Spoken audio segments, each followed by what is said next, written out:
अब क्योंकि हम गायनी का कोर्स कर रहे हैं तो प्रेगनेंसी का चैप्टर है, इसमें है साइंस ऑफ ट्रू लेबर्स वैस साइंस ऑफ फॉल्स लेबर। यानी कि अगर कोई औरत अगर आपके पास क्लिनिक में आती है, वो प्रेग्नेंट है, तो आप कैसे पहचानेंगी कि उसको लगता है कि वो जो कंप्लेन आपको बता रही है कि डॉक्टर साहब मेरी, आप बताएं कि ये जो है ये उसको आप बताएंगी कि आपको कब लगे कि सच्चे दर्द ज़ा हैं या आपको झूठे दर्द ज़ा हैं। तो थोड़े से डिफरेंट होते हैं ये।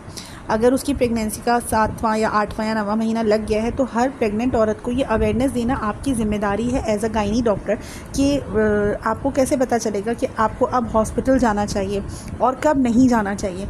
तो ट्रू लेबर का मतलब है सच्चे दर्द-ए-ज़ा जिसके बाद डिलीवरी होनी ही होनी है, और झूठे दर्द-ए-ज़ा को हम फॉल्स लेबर कहते हैं, यानी कि उसमें सिर्फ पेन होता है, वो पेन होकर रुक जाता है और लेडी को या जो मदर है उसको परेशान होने की ज़रूरत नहीं है, वो रिलैक्स रह सकती है।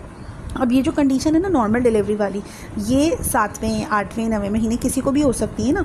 तो वो किस तरह पहचानेंगी? देखिए, सबसे पहला साइन तो ये है कि जो जब लेबर स्टार्ट होता है तो कॉन्ट्रैक्शन स्टार्ट होती है। कॉन्ट्रैक्शन मतलब पेट में ऐसा जैसे पेट में दर्द होता है जो कंटिन्यूअस बेसिस पर होता है, और हर आधे घंटे बाद या हर 1 घंटे बाद उसको पेट में एक चीरने वाला या काटने वाला दर्द महसूस होगा। तो ये जो इंटरवल है ना सीक्वेंस के साथ आएगा, हर 1 घंटे बाद हो रहा है, फिर हर आधे घंटे बाद हो रहा है, फिर हर आधे घंटे बाद, ऐसा कुछ टाइम चलेगा, और किसी का जो है हर 15 मिनट बाद, इस तरह से सीक्वेंस के साथ पेन आएगा। तो ये ट्रू लेबर की निशानी है। जबकि अगर कोई औरत है उसको अभी जो है नॉर्मल डिलीवरी का टाइम नहीं हुआ, तो उसको पेट में दर्द हो रहा है, वो समझ रही है कि मेरा शायद डिलीवरी का टाइम आ गया, तो उससे पूछें हर सीक्वेंस जो है इसकी कैसी है, हर इक्वल इंटरवल के बाद हो रहा है, और वो उठने से बैठने से जो है वो आराम आ जाएगा अगर ये फॉल्स लेबर है। और जो ट्रू लेबर होगा ना उसमें पेन किसी भी तौर से आराम नहीं आएगा, क्योंकि वो नॉर्मल डिलीवरी के लिए बॉडी अपने आप को तैयार कर चुकी है। तो ये पहला साइन है। अगर आपकी क्लिनिक में भी कोई पेशेंट आ जाती है कि ये मेरा है, मतलब मेरा तो अभी डिलीवरी में टाइम है लेकिन मुझे इस तरह पेन आ रहा है, तो आप समझ पाएँ इस चीज़ को।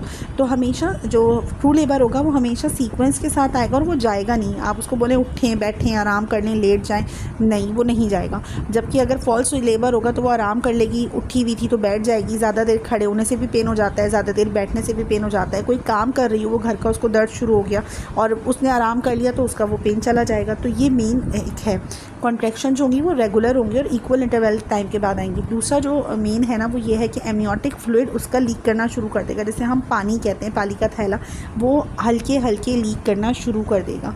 वजाइनल उसको वेट महसूस होगी, वजाइनल डिस्चार्ज शुरू हो जाएगा उसको।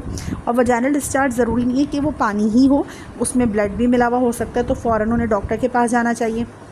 और अगर किसी को स्लोली स्टार्ट हुआ है वजाइनल डिस्चार्ज तो वो आराम से भी वो डॉक्टर के पास जा सकती है अगर स्लोली उसका वजाइनल डिस्चार्ज शुरू हो गया है। तो ये भी एक दूसरा मेन सिम्टम है कि अभी जाना है या कब जाना है, या अगर उसका एकदम पानी का थैला फट गया है, लीक कर गया है, रप्चर हो गया है, तो उसको फ़ौरन इमरजेंसी में जाना चाहिए। तो ये कुछ साइंस होते हैं ट्रू लेबर और फॉल्स लेबर के। एज अ डॉक्टर आपको मालूम होना चाहिए ताकि आप अपनी पेशेंट को गाइड कर सकें।